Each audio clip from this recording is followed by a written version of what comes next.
Chapter 2. An Idea for a Colony. Oglethorpe wrote a report to tell England's leaders about the problems in prisons. England's leaders read Oglethorpe's report. About 1,000 debtors were let out of prison. Debtors still had problems. There were not enough jobs in England. Oglethorpe was the leader of a group that tried to help people in prison. Oglethorpe thought that he could help people who needed work. He wanted to start a colony in North America. Oglethorpe wanted to give land and tools to the colonists who moved to the colony. He hoped they could grow olives and other crops. He hoped they could sell these crops and become successful farmers.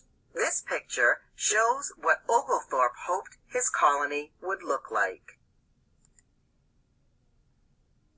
In 1732, King George II agreed to let Oglethorpe start a colony.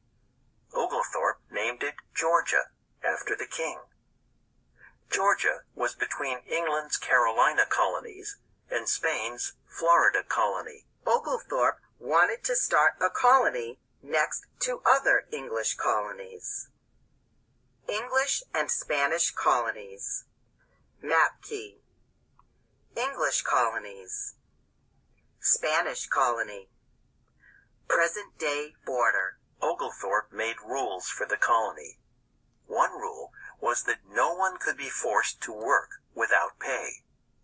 Oglethorpe thought slavery was wrong.